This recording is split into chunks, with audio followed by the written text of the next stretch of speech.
Deep beneath the soil in Scotland lies one of the largest Neolithic stones ever discovered. If it had been left above ground, it might have drawn more visitors than Stonehenge. But something strange happened. After excavating it, the archaeologists chose not to display it. Instead, they reburied it for good. Whatever they felt, whatever they saw, it was enough to seal the stone back into the earth. Why though? I mean, we know Neolithic people drew and carved warnings and important pieces of information on stone. That's why the Cochno Stone was so intriguing when it was first discovered. It all began with Reverend James Harvey, a local minister who stumbled upon this enormous slab back in the 1880s near Clydebank, just outside Glasgow, Scotland. The stone was a typical sandstone, like the ones you'll find in Stonehenge. But it was a smooth type of sandstone that worked as a canvas. When Harvey found the rock, it was covered in swirling rings, deep grooves, and strange cup-like markings. Harvey must have recognized right away that this was no ordinary rock. It was a message from thousands of years ago. As a matter of fact, it was a message straight from 3000 BCE. Cochno means little cups in Gaelic. The ones who named it were literally describing what they were seeing, rings upon connecting rings. These drawings have sparked so many theories. Some experts see them as the earliest forms of written language, like abstract codes that predate words. And then there are those who think the stone holds a map of the sky, a way for Neolithic people to track the sun, moon, and stars. Like the pyramids of Giza, which some people believe are hauntingly aligned with the constellation of Orion. The cups and markings on the Cochno Stone could be aligned with some special constellation. The most bizarre theory is the one that says the stone was used as a portal. One of the scientists says that locals believed that the drawings could indicate this was a place to be reborn, a place where people could sink into the earth, only to be born again. In this life or in the afterlife. If that were true, maybe that's why they hid it, right? Not quite. In the 1930s, an archaeologist named Ludovic Mann heard about the rock and decided to visit it. This guy had an unusual idea and decided to take paint to the site and paint over the markings on the stone's surface. His weird idea had a deeper meaning though. He was trying to connect the dots, literally, and see if the stone worked as an ancient astronomical chart. He thought the carvings might predict solar and lunar movements, even eclipses. Some say that actually what man did was vandalize the slab of stone. That's maybe why archaeologists decided to rebury the stone back in 1965. They noticed markings of graffiti and erosion from the climate and agreed that it was best kept safe under the ground. The Cochno Stone stretches roughly 43 feet by 26 feet. That's almost the size of a bus. What sets the Cochno Stone apart from other slabs of rock is how clear and complex its carvings are. Many scientists call it one of the best examples of this prehistoric art in all of Europe. The patterns that show up there can also be found at various Neolithic sites across Europe and beyond, such as Greece, France, Australia, Spain, Italy, and much more. They all share similar cup and ring markings. To be clearer, this type of prehistoric art is also known as a petroglyph. Petroglyphs are carvings made by prehistoric people right into the surface of rocks. Instead of using paint, they chipped, scratched, or pecked at the stone to create images like animals, symbols, spirals, or scenes from daily life. Yet despite all the attention, no one has cracked the code on the Cochno Stone. Instead, this is what happened. For a while, it rested quietly beneath the soil until it was dramatically unearthed back in 2016. I say dramatically because this decision shook the archaeological community. Archaeologists from the University of Glasgow decided to reopen the site to study the rock once again. But this time, instead of exposing it to the elements, they used drones and high-tech 3D scanning to capture every groove and swirl with shocking detail. The team created a digital replica so precise it could be studied without ever touching the real thing ever again. This new approach gave hope that one day the Cochno Stone might finally reveal its secrets, or at least help us understand what Neolithic people thought was worth carving into stone and hiding beneath the earth. But this digital resurrection came with a price. The real stone, vulnerable after centuries underground, had to be buried once more, shielded from the various hands and, let's face it, smelly feet of the modern world. Now, the Cochno Stone sleeps once again beneath the Scottish soil. Something needs to be clear here is that although researchers haven't decoded the symbols on this rock yet, they do know one thing. Neolithic rock art was a powerful form of communication and spirituality for ancient communities. These carvings were carefully etched onto rocks, scattered across hills, grazing lands, and near water sources. They likely served practical purposes such as marking important locations or guiding seasonal movements, but their significance went far beyond that. For Neolithic people, these carved stones were deeply spiritual, acting as connections to ancestors, natural forces, and sacred landscapes. The rocks carried meaning as part of a larger relationship between people and their environment. They helped turn the landscape into a living map of both everyday life and spiritual belief. That's probably why we find it all over the world. On the subject of mysterious rocks, we need to talk about these petroglyph-filled rocks that also actually sing. I want you to meet the Kupgal petroglyphs, which are located in Reburied district of Karnataka, India. This Neolithic or Stone Age site was first discovered in the late 1800s, lost, and then rediscovered in the early 21st century. These petroglyphs were carved into the dark surface of dolerite rock. Different from the soft and tender sandstone, the dolerite rock is a hard, dark volcanic rock formed from cooled magma. This fascinating rock art focuses mainly on cattle, specifically the long-horned humped variety we still see in the region today. These aren't just random doodles. Some of the cattle are drawn solo, while others appear in scenes facing off against each other, being ridden by human-like figures or surrounded by people with bows and arrows, maybe representing hunting or capture. Beyond cattle and humans, there are a few other animals like elephants, tigers, deer, and some abstract symbols like dots, ladders, or footprints. But there aren't big narrative scenes. The most interesting thing here is that Kupgal, apart from being visually expressive and super important, also sings. Among its most unique features are the so-called rock gongs.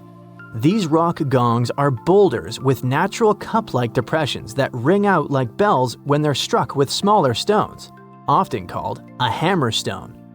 What happens is that instead of emitting a dull thud, the rock sings.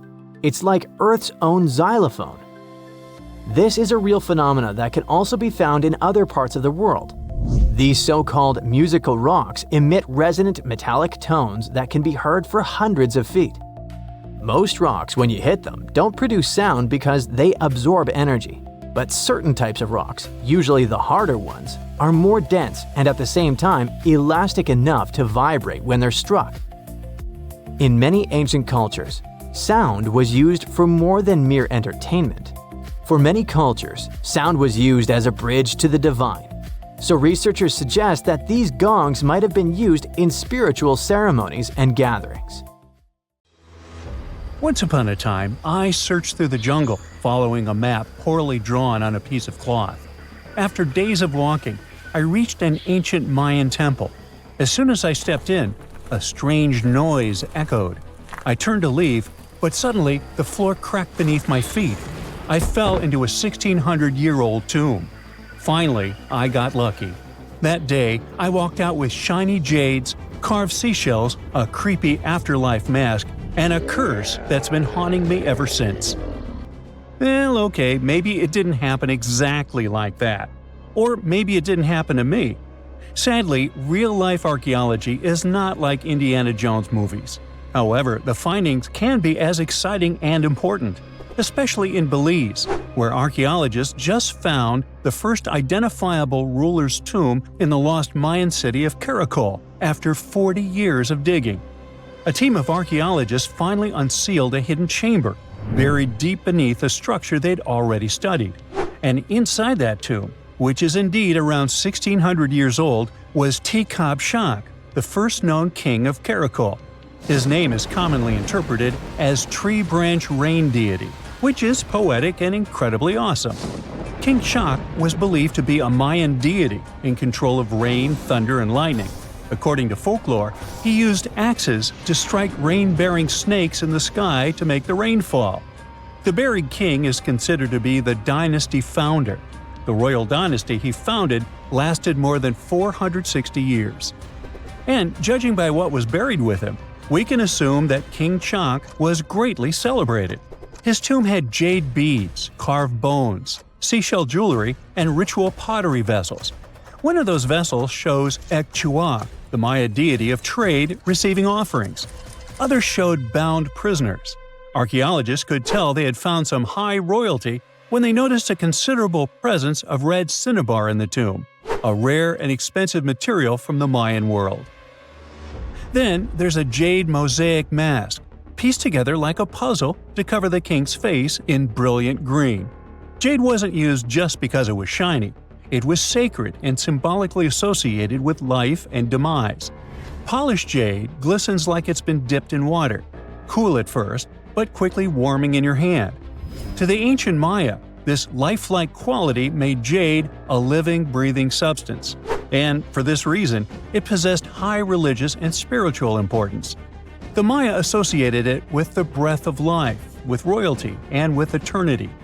Covering someone's face in jade showed just how high-ranking that person was. King Shak's mask has yet to be examined properly, but another famous mask of King Caracol was made of over 346 green jade stone fragments. That's a lot of painstaking work. But maybe the most symbolically fascinating thing about this king was that he was old. Not just lived a good life old, toothless old.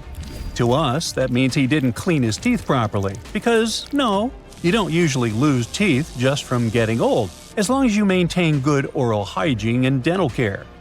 On the other hand, according to Maya legends, toothless elders were believed to have spiritual powers. Rulers and shamans mediated between realms, and aged or underworld deities were often shown as toothless in art. Now, speaking of realms, Mayan cosmology divided the universe into three layers. The upper world was where the deities lived. The middle world was where humans lived. It was carried on the back of a giant turtle or caiman, and surrounded by a primordial sea. Beneath it was the underworld, known as Baalbek, a dark and complex realm of spirits and ancestors. And certain people, especially rulers, shamans, and elders, were believed to move between these worlds. This king was a ruler, had a deity-like name, and was a toothless elder. Boy, his power level must have been off the charts. But that's not all. Here's the eerie part. The tomb was buried beneath another tomb, which was discovered all the way back in 1993. Archaeologists were investigating a different burial when they realized there was another chamber hidden beneath it, an interesting hiding place. Remarkably, it worked. For more than 1,600 years, no one found him. This makes Shak's tomb the first ever discovered at Caracol that can be definitely linked to a known ruler, thanks to hieroglyphs, burial context, and artifacts. Now, if you're not a geography or history buff, you've probably never heard of Caracol. Today, it's a remote ruin deep in the jungles of western Belize.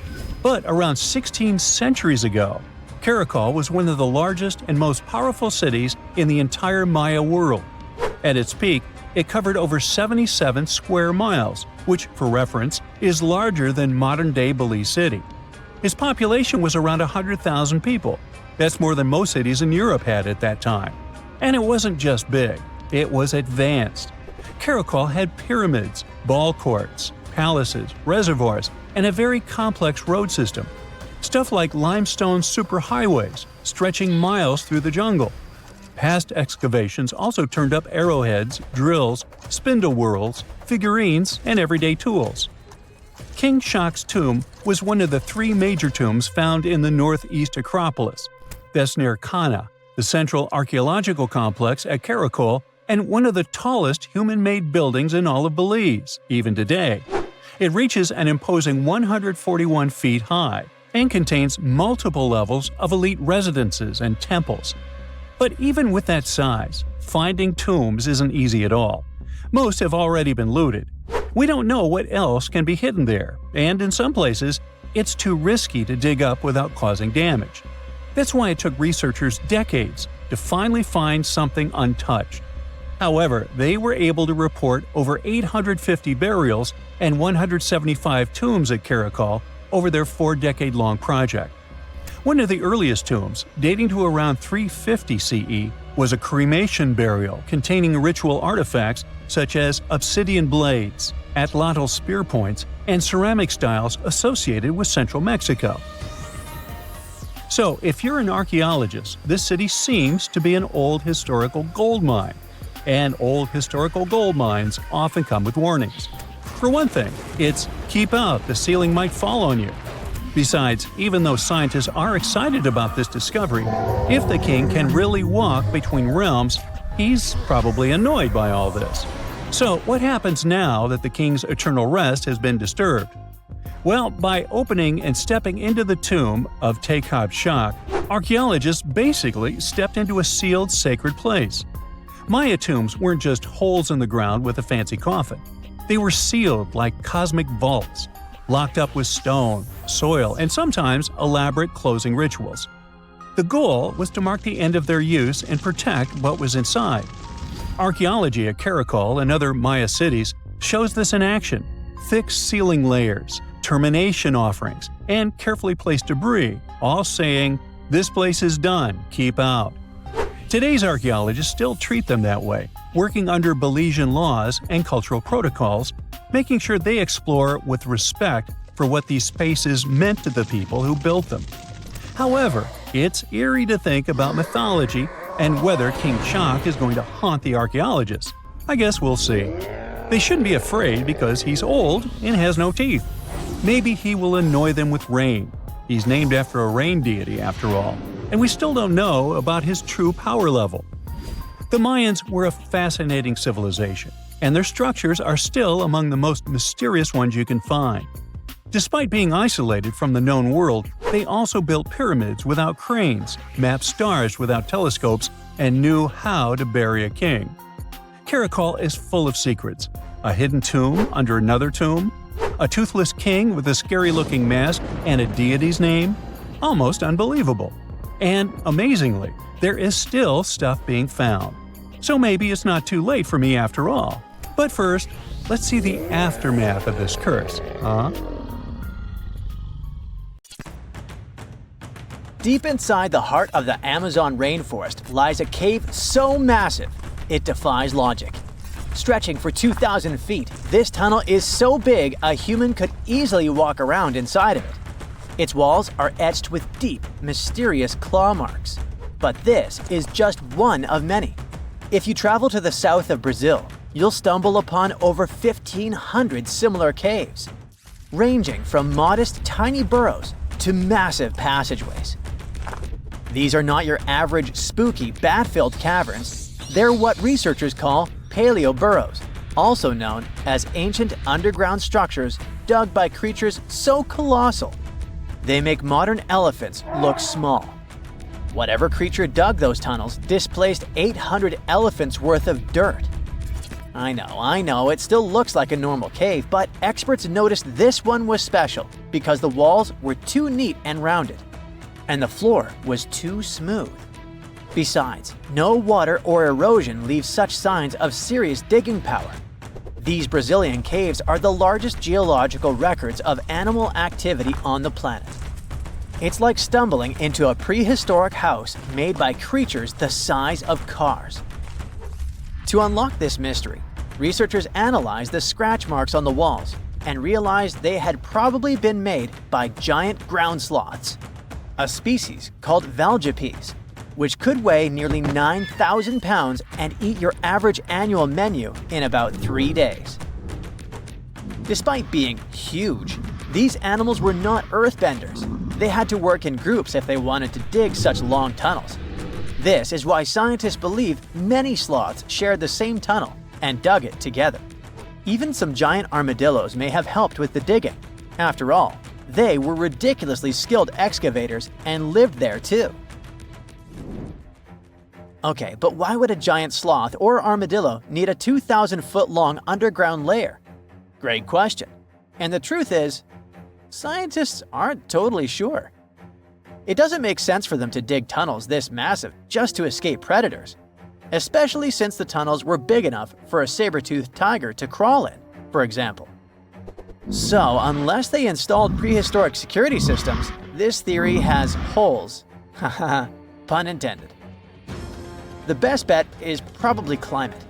Back then, everything was drier and colder, and some species of giant sloths were living their best lives back when Earth was transitioning between cold and warmer periods.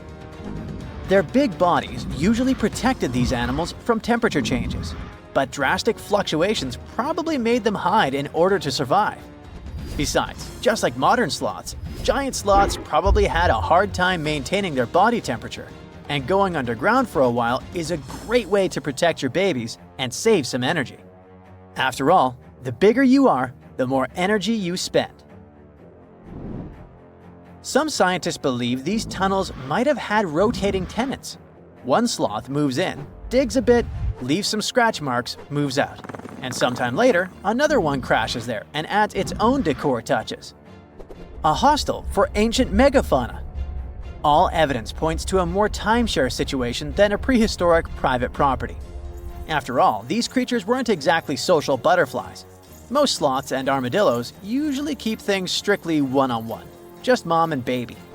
Yeah, dad sloth stuck around only for the good part. But you probably noticed one tiny detail here. These guys are not around anymore.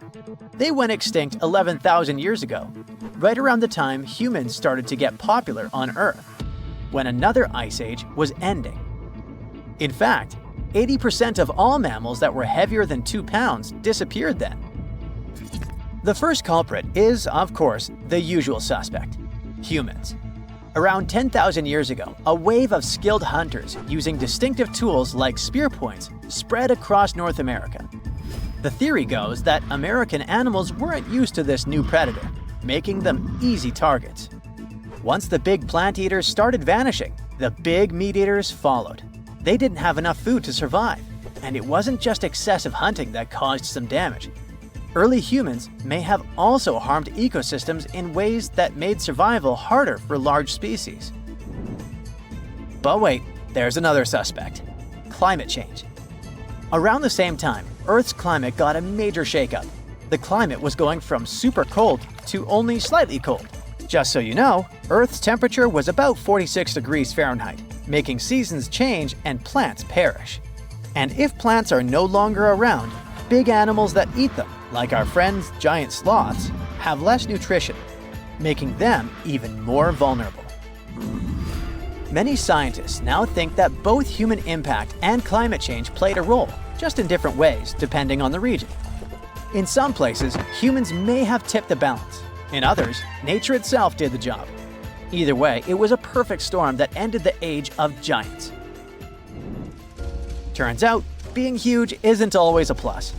Giant animals tend to live longer and reproduce slowly, which makes them sitting ducks when disaster strikes.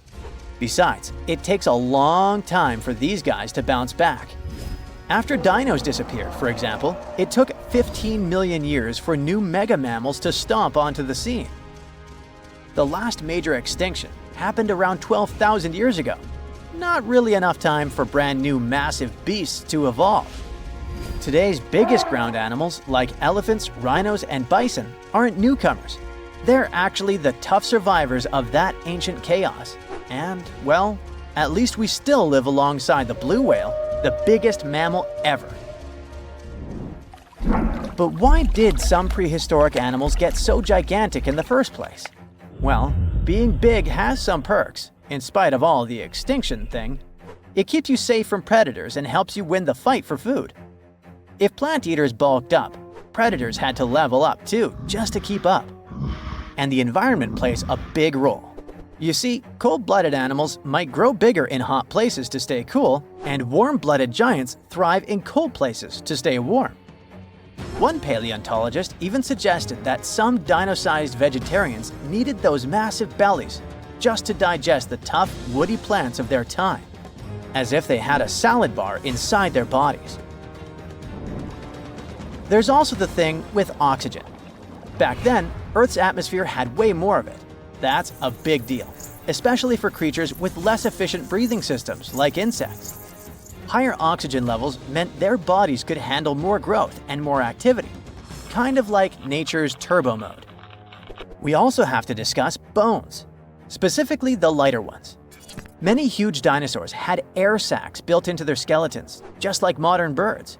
This made their bones strong but not ridiculously heavy, meaning they could grow super tall or long without collapsing under their own weight. Those air sacs also helped with cooling down, which is super important when you're basically a walking oven of muscle. On the flip side, modern mammals are limited by gravity and biology. Bigger bodies need stronger hearts, lungs, and blood pressure just to keep functioning, and land doesn't offer much support.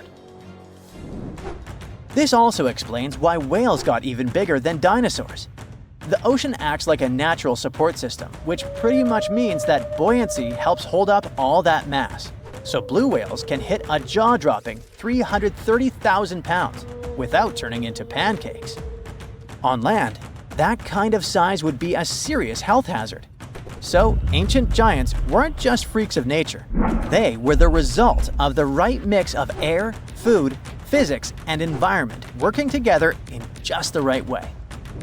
The whole extinction event surely is a bummer for giant sloths that worked as gigantic engineers of nature, but it surely prevented us from sharing the planet with insects the size of crows, like some types of griffin flies or millipedes reaching almost 6 feet in length. Yikes!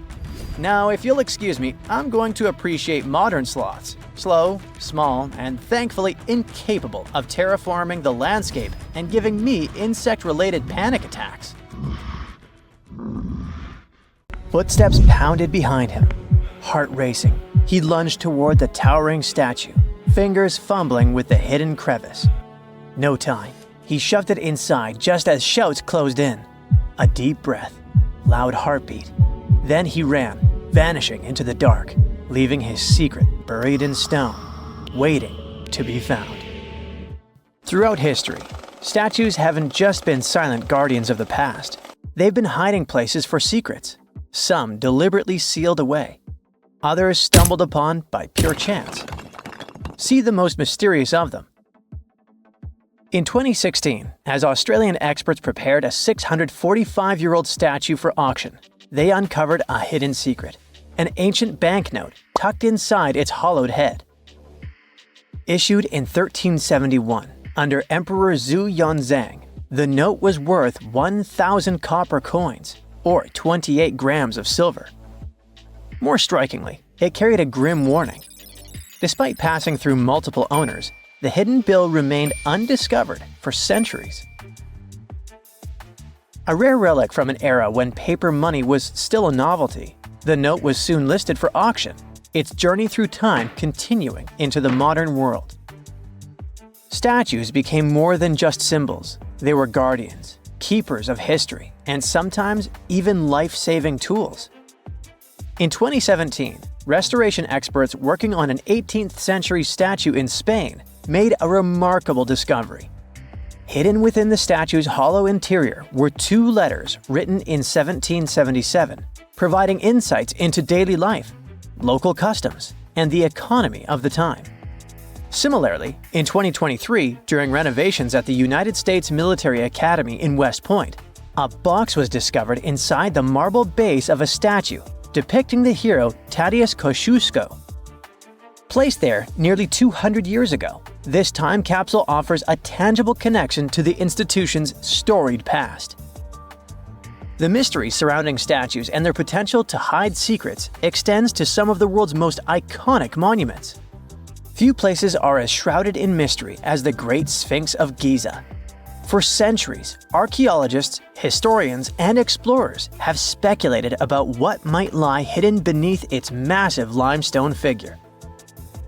Some people thought the Sphinx concealed the legendary Hall of Records, a supposed library containing ancient knowledge, possibly even lost wisdom from Atlantis. In recent years, advancements in ground-penetrating radar technology have revealed voids beneath the Sphinx, leading many to believe that the statue may hide undiscovered chambers or passageways, some possibly linked to royal tombs or hidden structures. The potential of hidden chambers beneath the Sphinx has captivated imaginations for generations. But what is perhaps even more intriguing is the recent work done by researchers from New York University, who studied the environmental forces that shaped the Sphinx.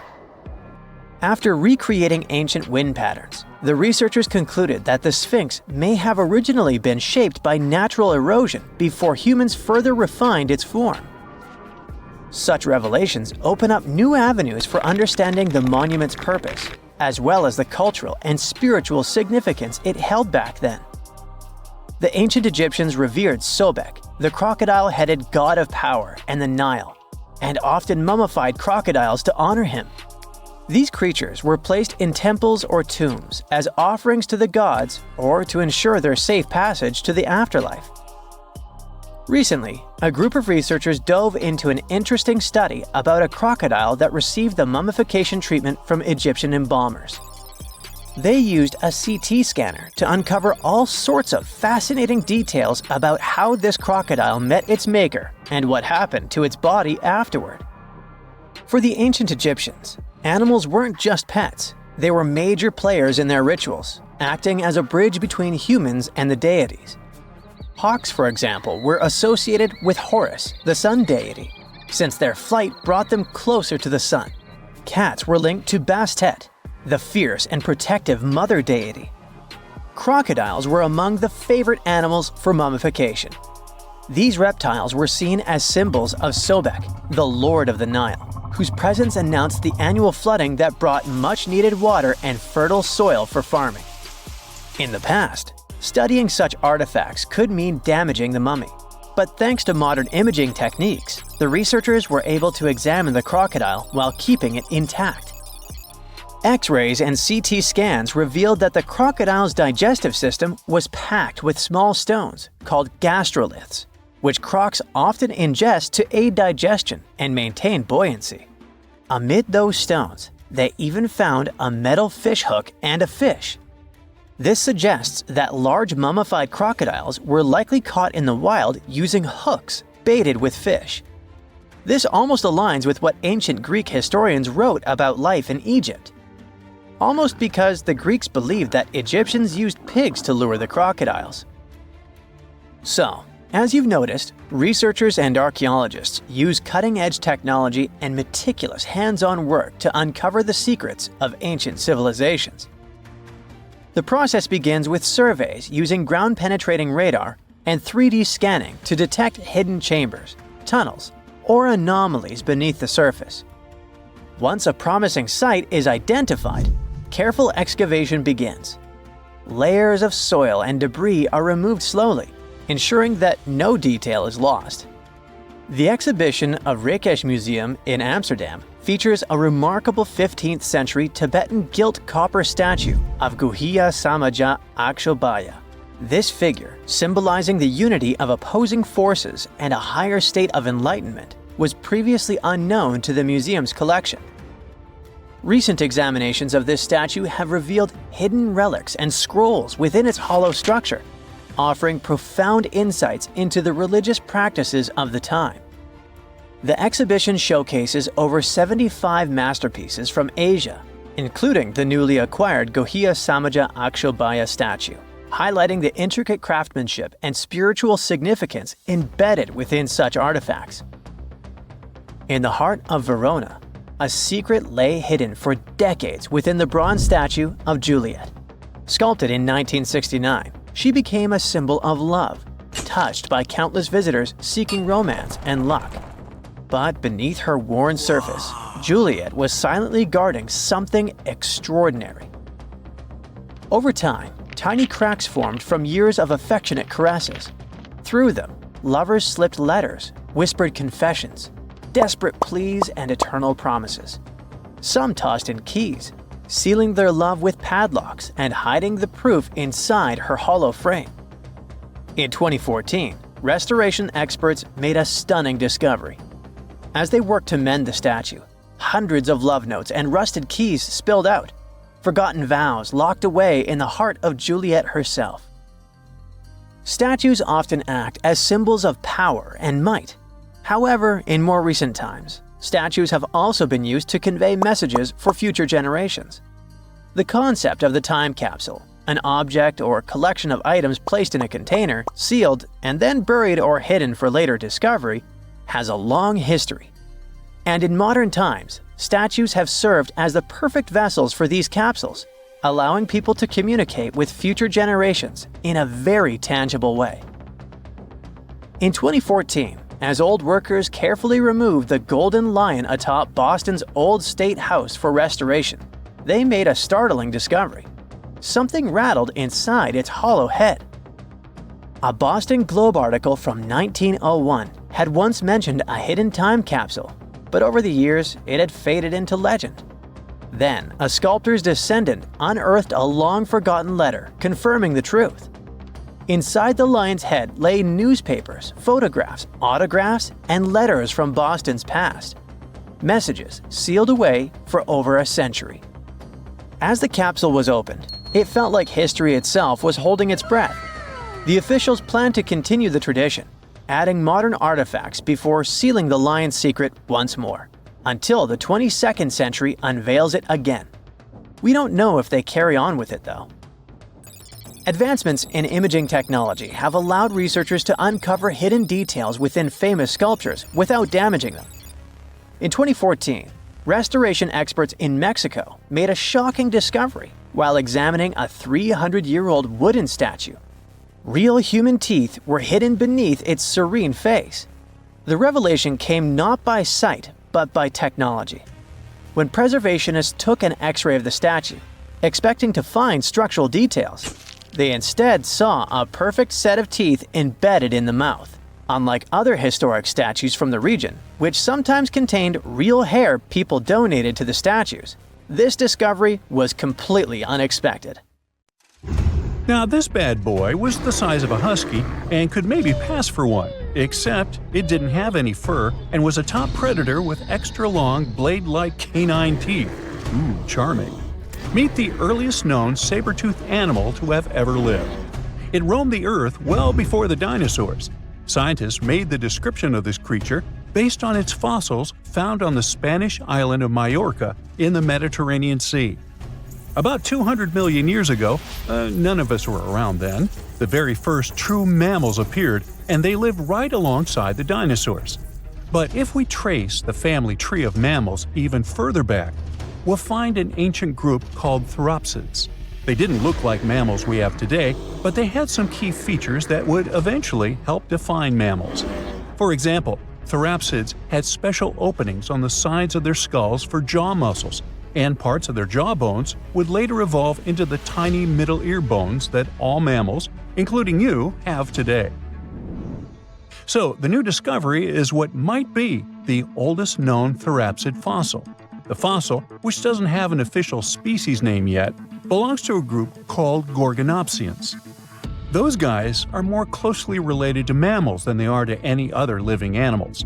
Some of them were as small as cats, and others were as massive as polar bears. Gorgonopsians had some very mammal-like traits, like different types of teeth for different jobs. But unlike mammals, these ancient predators kept replacing their teeth, even their giant saber-like canines, over and over during their lives. Hey, that would be handy. Until now, the oldest Gorgonopsian fossils we knew about were around 265 million years old. But this new fossil is even older, dating back between 270 and 280 million years.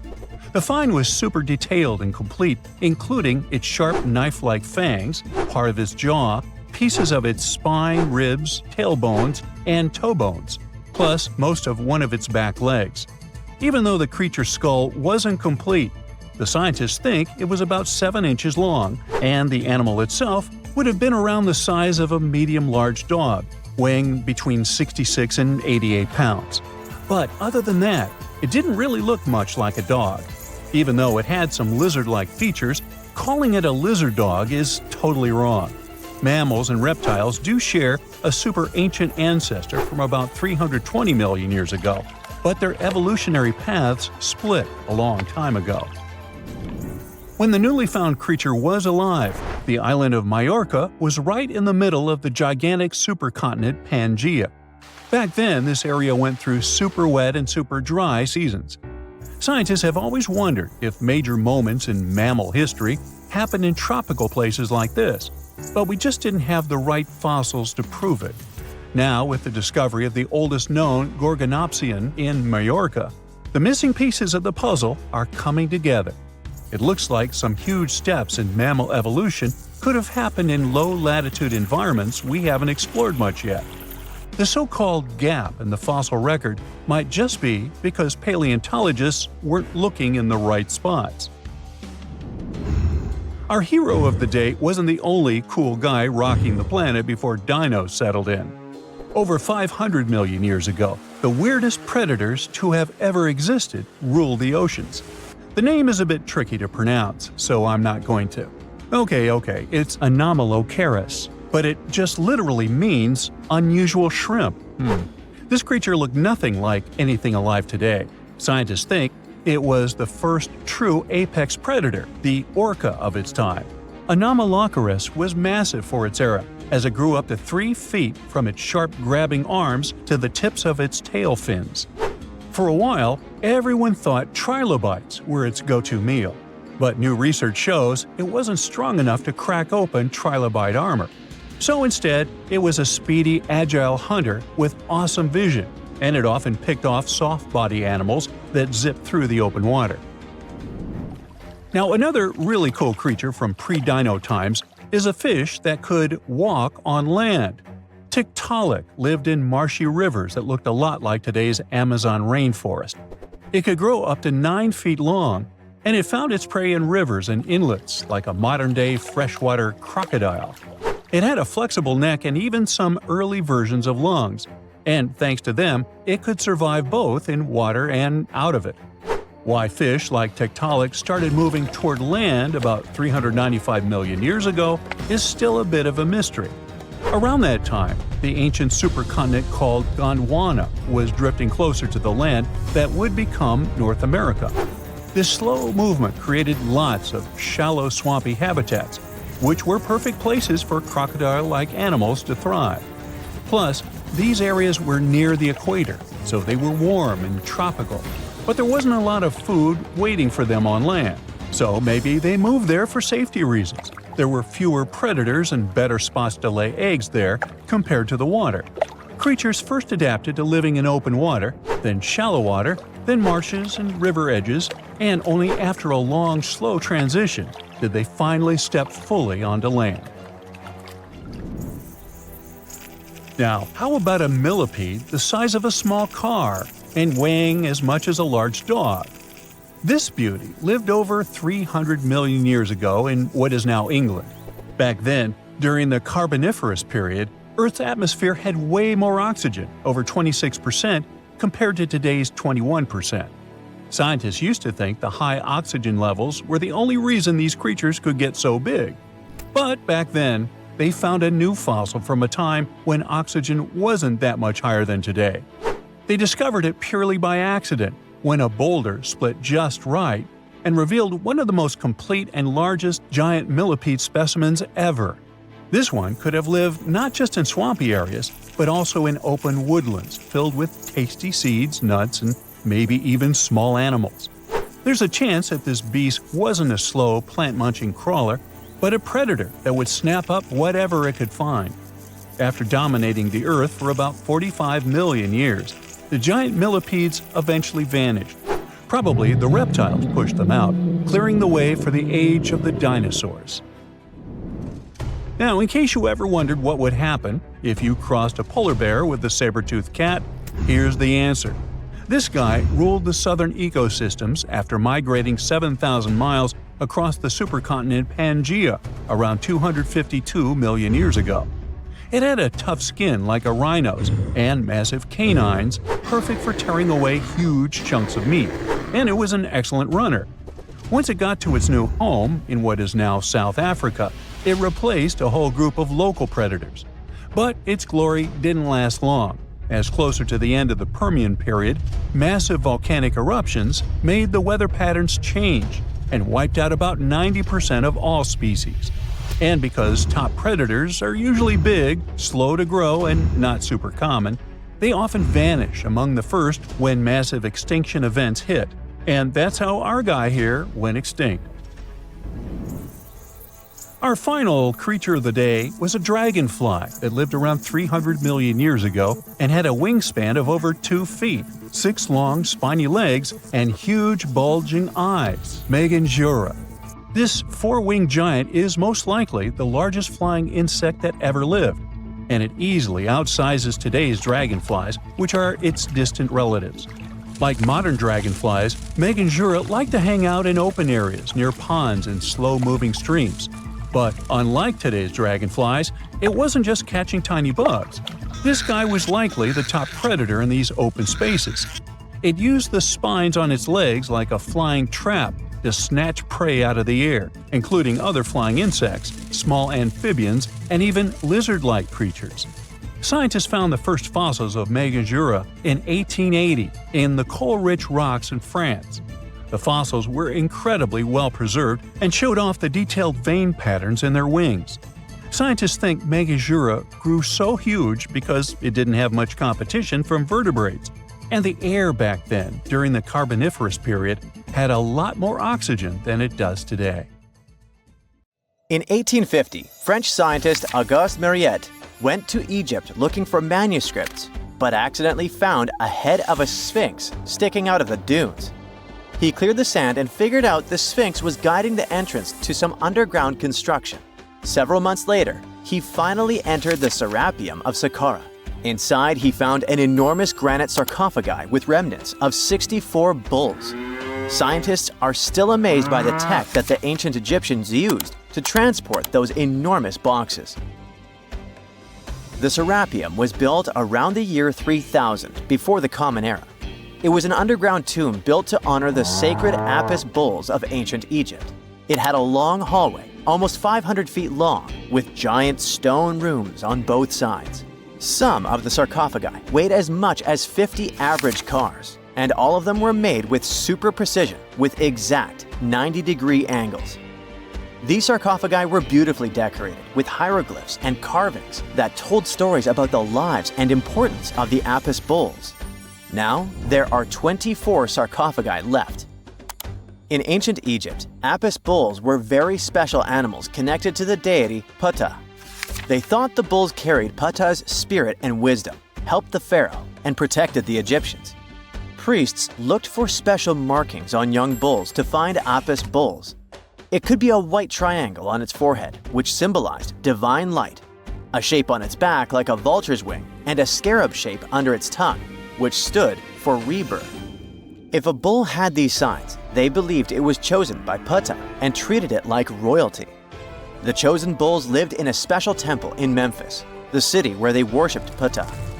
They received the best care and offerings from visitors who wanted their blessings. When an Apis bull passed away, it was treated with great honor and mummified. When Mariette entered the Serapeum, he noticed traces of rollers on the gallery's floor and found 2 wooden horizontal winches. Each had 8 levers. Later, other explorers saw double rails. The burial chambers were lower than the hallway floor. To get the boxes into place, workers filled the chambers with sand so the sarcophagi could be rolled in straight. Then they slowly removed the sand to gently lower the boxes into perfectly cut spaces in the bedrock. A carved stone sign found in the Serapeum said it took 28 days to move just one sarcophagus and its lid into its spot during the time of Ptolemy II. The extreme precision of the sarcophagi with 90-degree angles also has an explanation.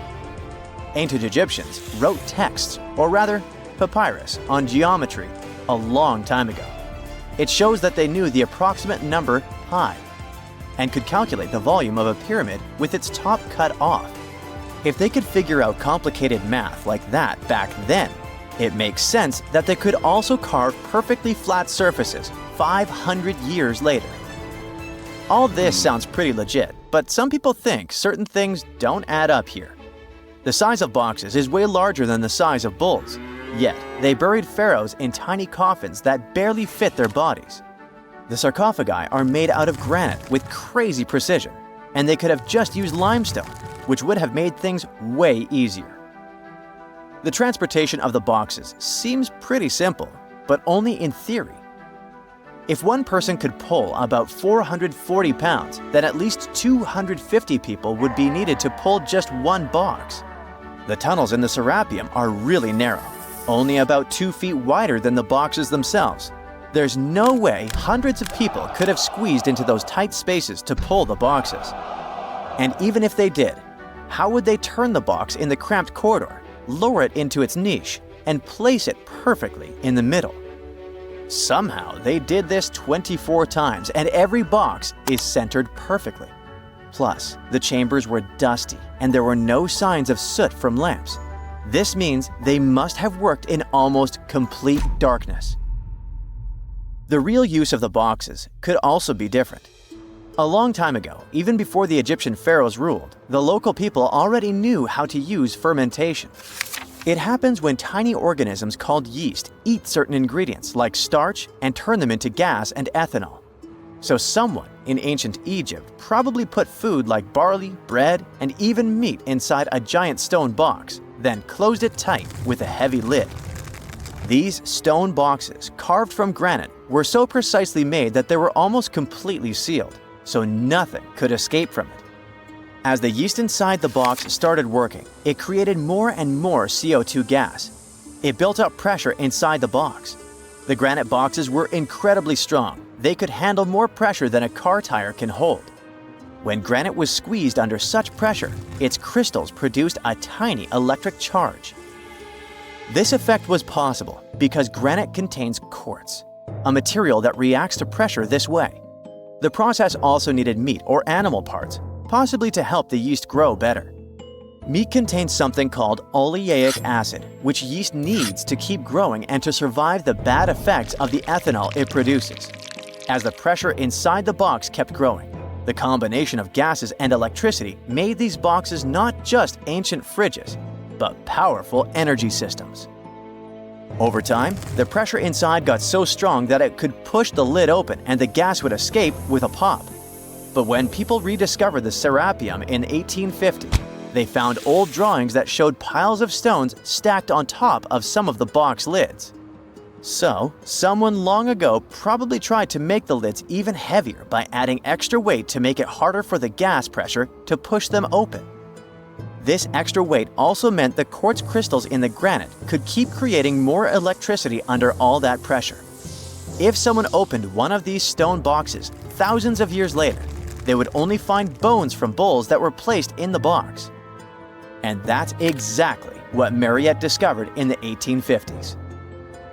They opened the Serapeum for visitors soon after the first excavations in the second half of the 19th century. Prince of Wales even had a luncheon with his guests in one of the sarcophagi.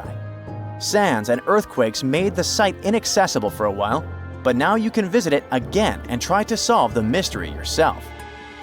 With new tech, we could have answers to many other historical mysteries soon.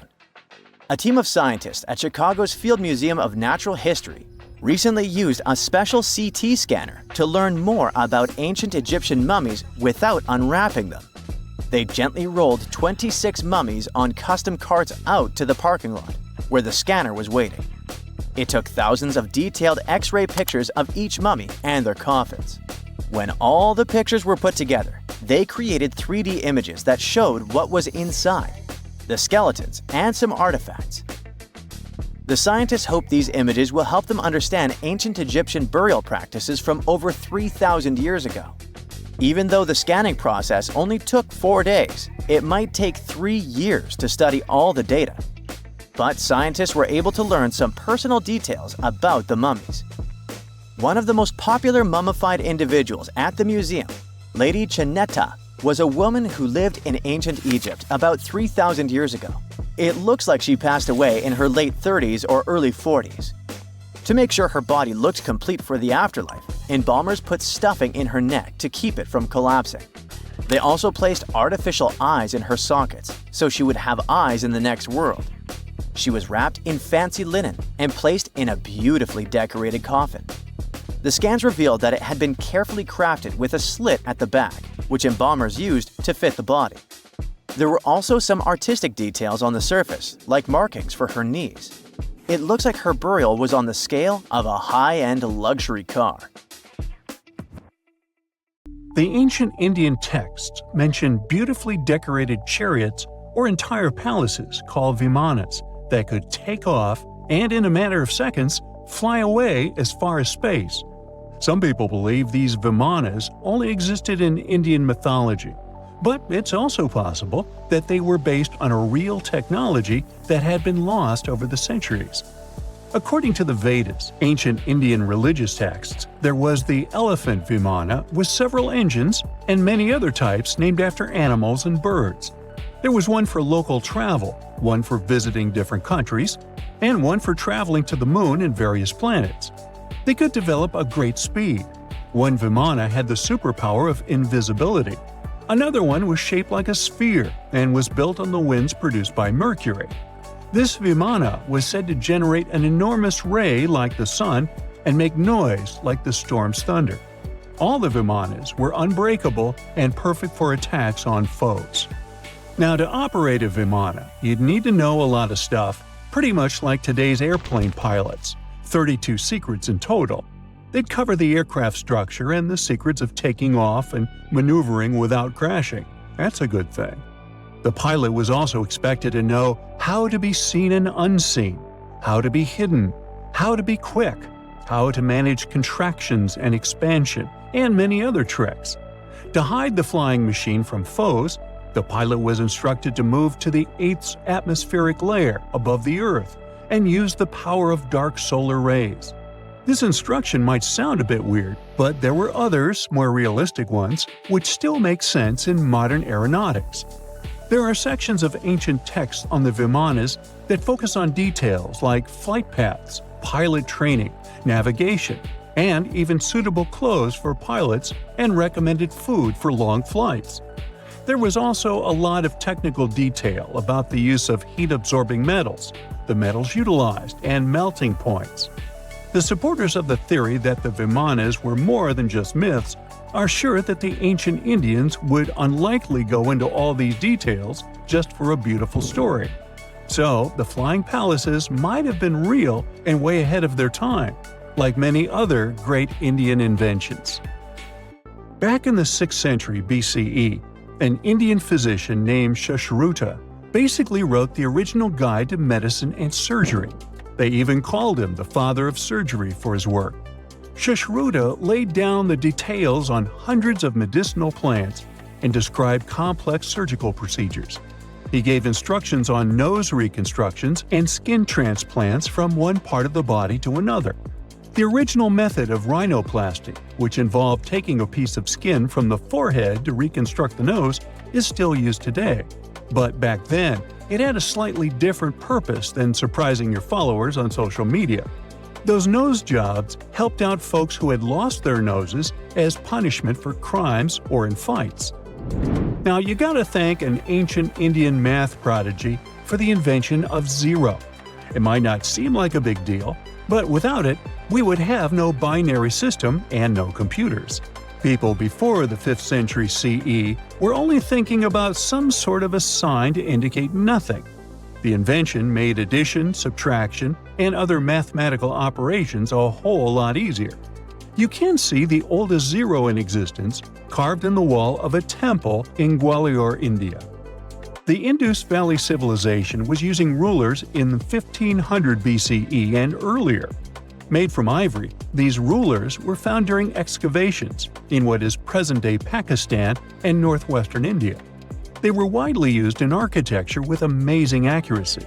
They had units corresponding to slightly over 1 inch that were marked with precise subdivisions within 5/1000ths of an inch.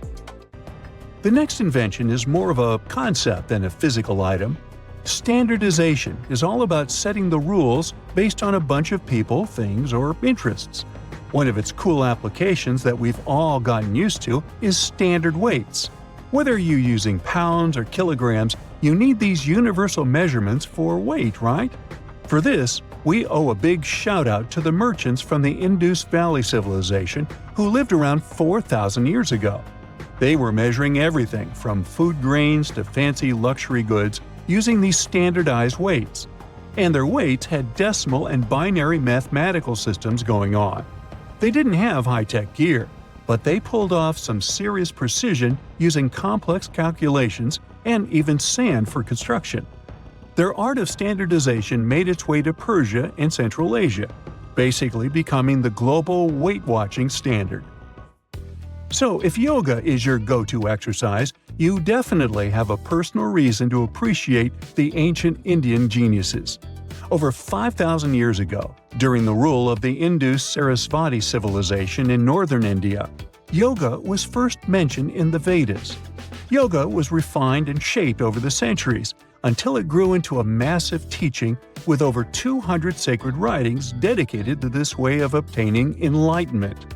At the beginning of the current era, yoga got a new trajectory thanks to a Hindu writer who laid down a system of yoga in his text, the Yoga Sutras. It became a whole-body rejuvenation, a life-extending practice with poses that you are still doing on the mat today. Yoga has reached the Western world only in the 19th century, and it caught on like wildfire. Chess, the all-time top game for intellectuals, is also an Indian invention. Its ancestor was called Chaturanga, and it was a strategic board game that started gaining popularity around 3,000 years before the current era. This early Indian version of chess was played by 4 people, not 2, and had 64 squares. Each player had 8 pieces, ranging from pawns to kings, bishops to knights, and there was no standard 6-faced dice. They rolled with an oblong one. Players facing off were actually allies, forming 2 teams based on the direction they sat. Chess, that we know and love today, was first mentioned in ancient Indian literature in a legend. It said that the wife of a villain called Ravana had invented the game to amuse him. Now, the word shampoo comes from the Hindi word, which means to soothe or knead.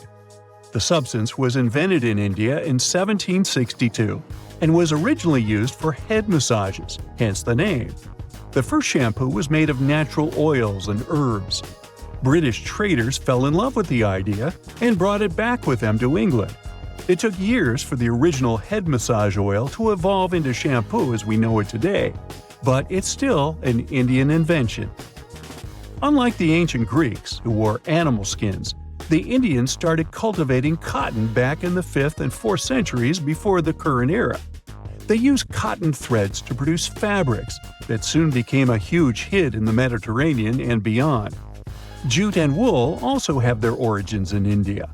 Cashmere, the finest and most exclusive type of wool, actually comes from the Kashmir region of India. Buttons that sit proudly on that cashmere cardigan of yours also have ancient Indian origins. Some 5,000 years ago, the Indus Valley Civilization started cutting seashells into geometric shapes with tiny holes in them. First, they were just decorations, but then people started using them to fasten clothes. Now, when you think about radio communication pioneers, Marconi's name usually steals the spotlight. He got a Nobel Prize in Physics in 1909 for his groundbreaking radio work. But there's an unsung hero in the radio waves game, and his name is Sir Jagdish Chandra Bose. He spilled the beans on radio communication way back in 1895. He shot an electromagnetic wave across 75 feet at the town hall in Calcutta, and it went through walls, rang a bell, and even set off some gunpowder. Marconi took a page from Bose's book, using his invention, the Mercury Coherer, as a blueprint for his own two-way radio. Bose didn't patent his genius creation, so he only got his credit a century later. It's 1898, and you're taking part in excavations in Saqqara. This place, not far away from Cairo, is full of ancient tombs and pyramids. You're in your Indiana Jones mood and hope to find something really phenomenal to become famous. Gold, manuscripts, treasure maps, mummies of famous pharaohs. Wait, a wooden bird? You're really disappointed as it looks like a regular toy. An old one, but still. Little do you know that years later, someone would propose that your bird was actually an ancient monoplane. So the artifact, nicknamed the Saqqara Bird, is made of a sycamore tree. The birdie has a wingspan of just 7 inches and weighs around 40 grams. A perfect original souvenir from Egypt, I would say. It's over 2,000 years old and looks pretty plain, without any carvings of feathers or other intricate ornaments. It has a beak and eyes though, which makes our find look like a hawk, the emblem of the deity Horus. Its tail is rather unusual as it's squared, looks weirdly upright, and it seems like the sunken part of it was the place for a now missing piece. Humans love solving a good mystery, so there have been several attempts to explain the use of the birdie. First, quite simply, is that it was a ceremonial object. The second idea is that it was a toy for a child from some well-off family. It could have been some sort of boomerang, which was a popular concept in ancient Egypt. Then there was a theory that the bird had been used as a weather vane. But this one has been debunked as the figure doesn't have any holes or markings, except for the one made at the museum in Cairo to fix the exhibit on a stick. So there was no way to hang it in the past.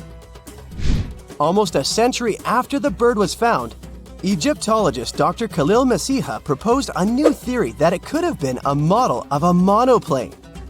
He believed the bird was missing a horizontal tailplane. Otherwise, it had its wings set at a right angle, similar to that of modern planes. It could have worked to generate the aerodynamic lift necessary for flights. Dr. Masiha also claimed that it was common at that time to place miniature models of technological inventions in tombs. So, did the ancient Egyptians really invent the plane in 200 BCE? That would make the Wright brothers, who are considered the inventors of aviation, really upset. They made one of their first flights only in 1903. There's just one way to know for sure, and that is to test the model. But you know, the ancient museum in Cairo would unlikely let one of their cherished exhibits fly around like a toy. That's why glider designer Martin Gregory built a similar model, this time of balsa wood, and concluded that even with the missing tailplane, the plane wasn't much of a flyer. Case solved? Not really. This didn't sound convincing enough to the History Channel, so they invited an aerodynamics expert to build another replica of the bird. He tested it in weather conditions similar to those in Egypt and was impressed with the little plane's abilities. So, if they did invent the prototype of a plane back in the times of pharaohs, it would be a good example of an oupart. That's an out-of-place artifact, an object that's way ahead of its time in terms of technology or history. And the Saqqara Bird isn't the only example of such a revolutionary concept. In 1901, a group of divers retrieved the Antikythera mechanism from an underwater shipwreck near the Greek island of Antikythera. It's been dubbed the world's first analog computer, and it's currently dated around 100 BCE. The bronze mechanism could tell the position of the sun, moon, planets, and stars, as well as the lunar phase, the dates of upcoming solar eclipses, and even the speed at which the moon moves through the sky.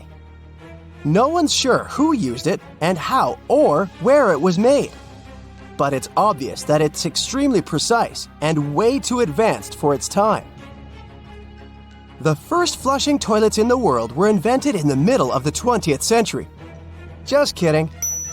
The ancient Minoans on the Mediterranean island of Crete and the Indus Valley civilization both came up with this brilliant invention at the same time, around 4,000 years ago. The plumbing and sanitation were so well done that no one managed to design anything better until 2,000 years later. One ancient Minoan lavatory was discovered at the Palace of Knossos. It looks like it had a wooden seat set over a tunnel that directed water from a rooftop reservoir to an underground sewer. Other varieties got water from jugs. Only the super rich people could afford all this glory. So if you wanted to shop for real estate back then, the flushing toilet would be a telltale sign you were in the rich neighborhood.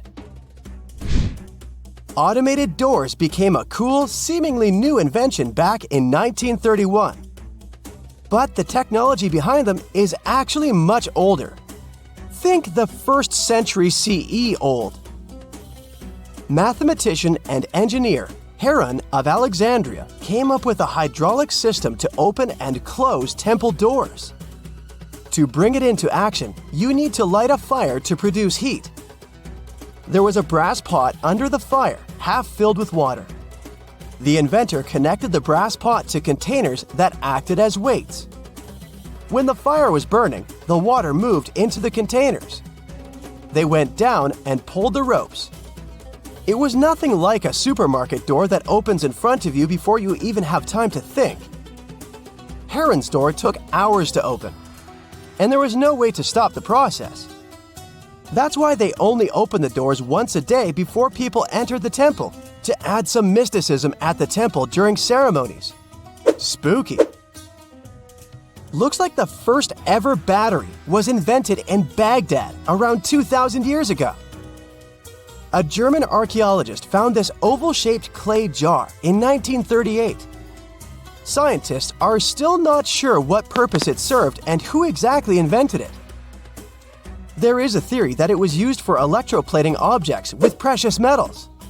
When they filled it with a weak acid like vinegar, the battery produced around 1 volt of electricity. Another theory says it was a vessel for sacred scrolls. Would you like to buy contact lenses designed by Leonardo da Vinci himself?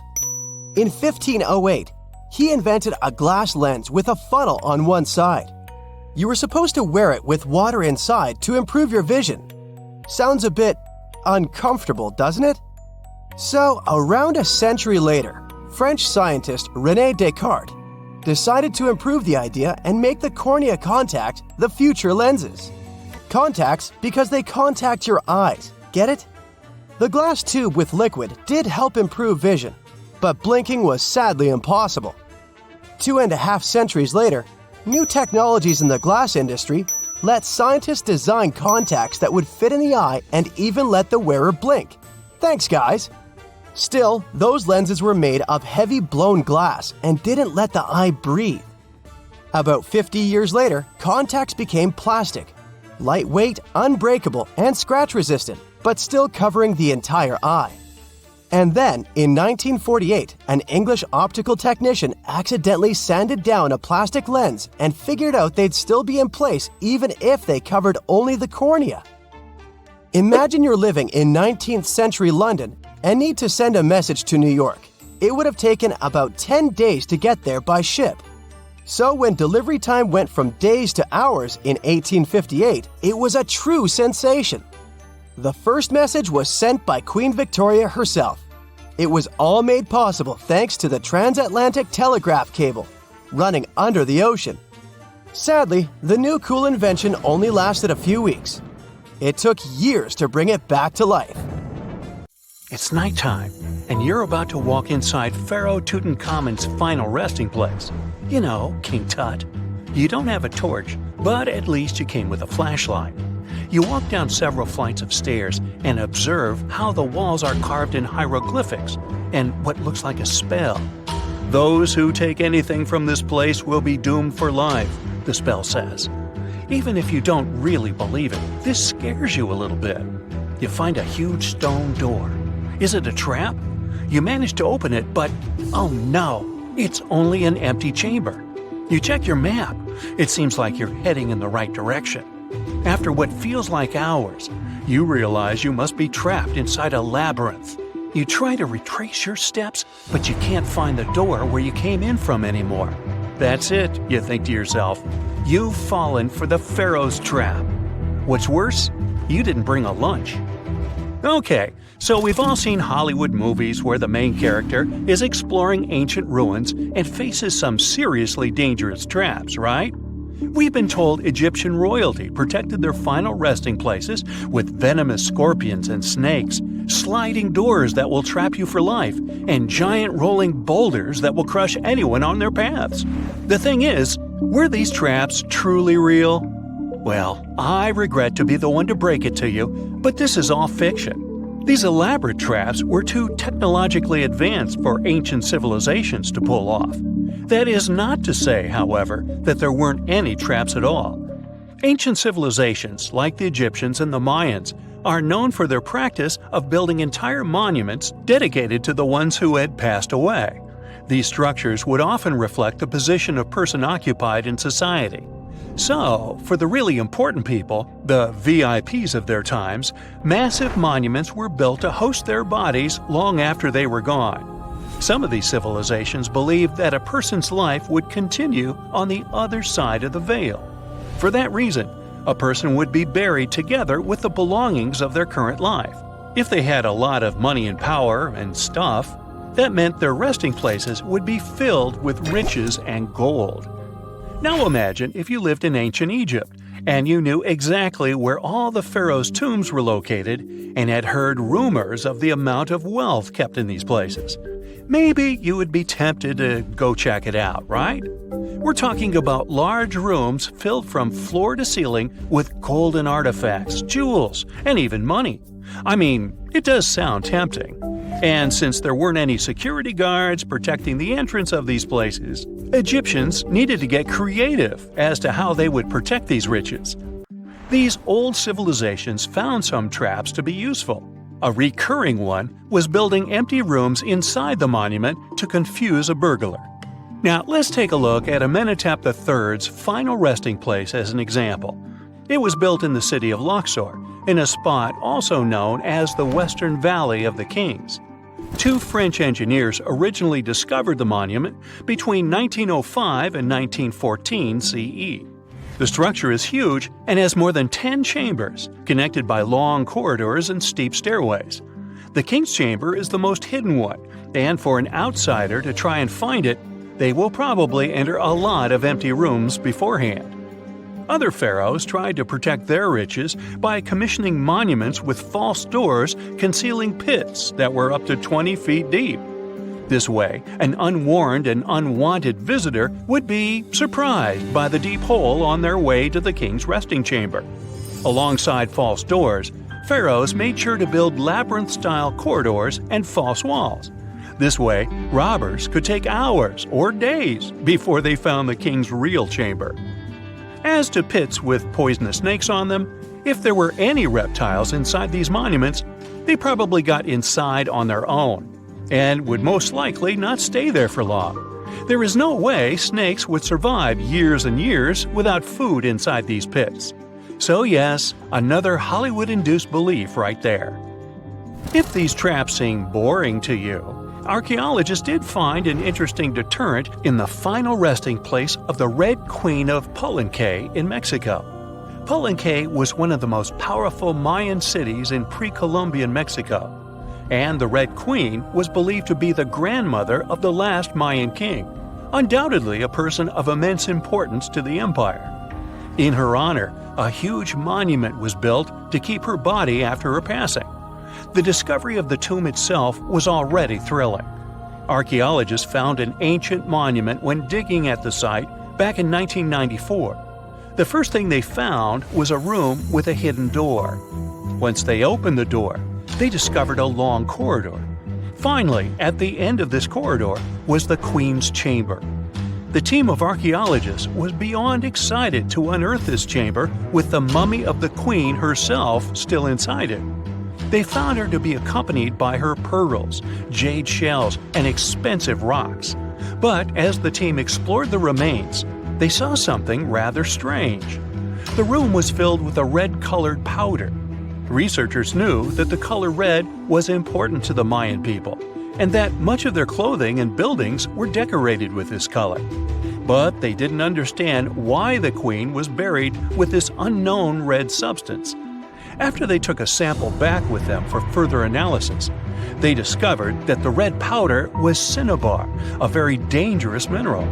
This powder, when inhaled, can cause, shall we say, severe health damage to a person. The team concluded that this could only be a trap for anyone trying to steal her riches. Okay, so dangerous powders might have worked as the most intense traps we've seen until now. But perhaps the cheapest way to keep out unwanted visitors was to advertise spells written out all over the monument. We'd probably laugh at these today, but back in the day, they were more or less effective. Spells usually said that the person who took anything from that place would meet a tragic fate. Some spells said that robbers would lose their houses in big fires or terrible floods. Other spells said burglars would have incurable and undiagnosed health issues, but they weren't really enough to stop people from taking any gold. There are some stories surrounding how these spells might have been real. One of them is from the famous British Egyptologist Howard Carter, the one responsible for unearthing Pharaoh Tutankhamun's resting place in the 1920s. After months of unsuccessful digging, Carter discovered the tomb's existence by chance. He found the entrance to a stairway right beneath the soil where he had been searching all those months. With the help of a team, he cleared the piles of sand blocking the stairs and discovered a doorway. The door had several royal symbols carved into it, and Carter knew this could only mean a very important person had been buried there. And he was right. With a chisel, he made a hole in the top left-hand corner of the doorway and lit his vision with the help of a candle. He couldn't believe what he was seeing, the reflection of several golden and jeweled items crowding the chamber before him. Lost for 3,000 years, Carter had just discovered the final resting place of King Tut. But the story didn't finish here. This discovery was accompanied by a series of unfortunate events that led people to believe it had something to do with the Pharaoh's spell. Carter himself mysteriously passed away just a few years later, and some of his assistants lost their houses in floods, just like one of the spells threatened. Some say it's just coincidental, as there's no real proof of these things being connected. Well, what do you think? Was this an effective trap after all? On October 30th, 1759, the inhabitants of the Middle East were jolted awake by an earthquake. Cracks appeared in the walls of their homes, roofs began to crumble. People ran out of their homes and gathered in open areas. But because of strong shocks, they kept losing their footing and falling. A month later, there was another earthquake, but it turned out to be even stronger. Trees broke, houses collapsed, deep cracks appeared in the ground. The disaster lasted for 2 minutes. Oases, roads, and cities were destroyed. Incredibly, Baalbek's ancient buildings withstood earthquakes. Some historians state that this majestic and mysterious place was built during the Roman Empire, but many researchers disagree. Whatever the truth is, the city is one of the main archaeological phenomena of humankind. The most amazing building of Baalbek is the Temple of Jupiter. The inhabitants of the Roman Empire believed that Jupiter held power over lightning and thunder. The building looked like a platform with 54 columns. A massive roof rested on these columns. Today, you can only see 6 70-foot-high columns. Each of them consists of 3 sections and resembles a pencil. The cores of these pencils were made of lead. This made the columns exceptionally strong.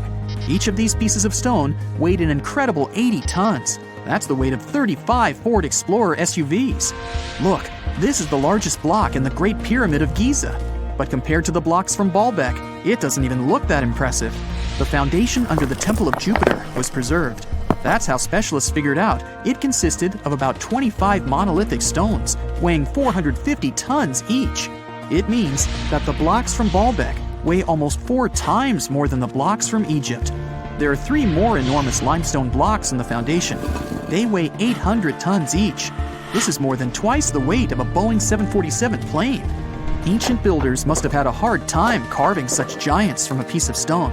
And after that, they also had to pull them to the construction site and lift them to a significant height. Repeating these logistics would probably turn out to be a nightmare for present-day builders. To do this amount of work, they would need modern equipment. But Baalbek's constructors didn't have trucks, cranes with circular saws, or electricity. How did the builders of the past manage to do this? Scientists have a theory that includes ropes, winches, and lever systems. Naturally, the engineers of the past made all the gadgets from wood. Around 3,000 feet away from the ruins of the temple complex, there's a quarry. Archaeologists suppose that's where the stones for the construction were cut. They found a block of limestone there. It seemed to be too large even for this incredible place. The monolith got called the Stone of the South. It was 65 feet long and 13 feet wide. The ancient builders didn't have time to completely separate it from its mother rock. A group of scientists from Austria estimated that this piece of limestone weighed more than 1,000 tons. That's like 3 Boeing aircraft or 160 African elephants. There was another surprise awaiting the archaeologists near the Stone of the South. It was the second monolith that weighed more than 1,200 tons. But the ancient builders didn't stop at that. They continued to work. In 2014, in the same quarry, German archaeologists unearthed a block that weighed 1,650 tons. No one has figured out yet why people of the past needed a piece of stone that weighed as much as 125 school buses. It's also unclear how they were going to move this giant and why they didn't finish the job. In any case, this third monolith is the largest processed piece of stone in human history. There are more questions than answers. Some researchers believe that people of the past had high-tech equipment. Others don't think so, but are eager to understand how the builders managed to move those stones. There's a huge number of ancient buildings and artifacts on the planet. Lots of them make researchers scratch their heads. Near the Pyramid of Djoser in Egypt, archaeologists have found a network of tunnels. This place is called Serapeum. It contains 24 sarcophagi weighing from 70 to 100 tons. The giant boxes are carved from a single piece of granite and covered with heavy lids. The sarcophagi are perfectly symmetrical. To the touch, their walls are as smooth as glass. Even with the current level of technology, this is very difficult to do. But the ancient Egyptians managed this feat. The Lycurgus cup is a priceless artifact and example of ancient nanotechnology. It's made of glass that can change its color. If you put a source of light in front of the cup, it turns green. If the light is behind the goblet, it becomes deep red. In this case, the figure of Greek king Lycurgus turns pale purple. Scientists understood how this color change worked only at the end of the 20th century. Through microscopes, they saw nanoparticles of silver, gold, and copper. They had been added to the glass matrix. Thanks to this, you can observe a color change called dichroism. Interestingly, the gold and silver were grounded into a fine dust. It's almost impossible to do this by accident. Most likely, the ancient experts knew for sure what they were doing. Bolivia has a curious place called Puma Punku. It looks as if an ancient giant played there with an enormous construction set. And after the game, they forgot to put the pieces back into the box. But there are no giants, and the huge stone blocks were carved by ancient builders over 1,500 years ago. Some of the rocks weigh 100 tons. The blocks were brought to an altitude of almost 13,000 feet above sea level from the quarry 60 miles away from the construction site. There's no forest in that area. This means the builders couldn't use trees to make wooden rollers. The monument belongs to the Inca civilization. Scientists are sure they didn't know anything about wheels. In 1992, the inhabitants of a Chinese village decided to drain a pond. Their ancestors had been using it to wash clothes and catch fish for hundreds of years. They kept pumping the water out for 17 days. At the bottom of the reservoir, they made an unexpected discovery. The villagers saw an entrance to a cave going down to a depth of 100 feet. The incredible find was named the Longyou Caves. Unknown builders carved out 320,000 square feet of galleries. There are separate rooms, bridges, pools, and columns that support the ceiling. The walls of the cave are covered with strange carved lines and patterns. Scientists haven't found any information about who built the caves and why they did it. The construction technology also remains a mystery. Antonio Stradivari lived in Italy in the 18th century. He created musical instruments. More than 600 of his works have survived to this day. 500 of them are violins. One of the instruments was sold at auction for $16 million. The The violins made by this master sound clear and deep. Researchers can't understand why Stradivarius instruments produce such unique sounds. Perhaps it's all about the varnish the master used to cover the violins. The answer may also lie in the wood the instruments are made of. In those days, Europe had a cold climate. Because of this, the wood became denser, and the instruments made of it sounded especially pleasing to the ear. In the Indian city of Delhi, there's a 23-foot high pole. It weighs 6.5 tons and is made of 98% wrought iron. The 1,600-year-old pillar has no signs of rust or decay. Scientists believe that the monument is so well preserved thanks to the dry weather and the chemical composition of the metal. It might be resistant to corrosion. And still, researchers don't know how the blacksmiths managed to make an iron pillar that's not afraid of rust. It seems like a tough feat, even for modern metallurgists. The Al-Nasla rock is divided into 2 parts by a perfectly straight slit. Each boulder stands on a small pedestal. Some people believe this is the evidence of ancient laser technology. But geologists think the split happened due to the ground shifting or natural vibrations that occurred under the rock. This process led to the appearance of the crack. It had been deepening for thousands of years, and gradually, the natural monument took the form you can see today.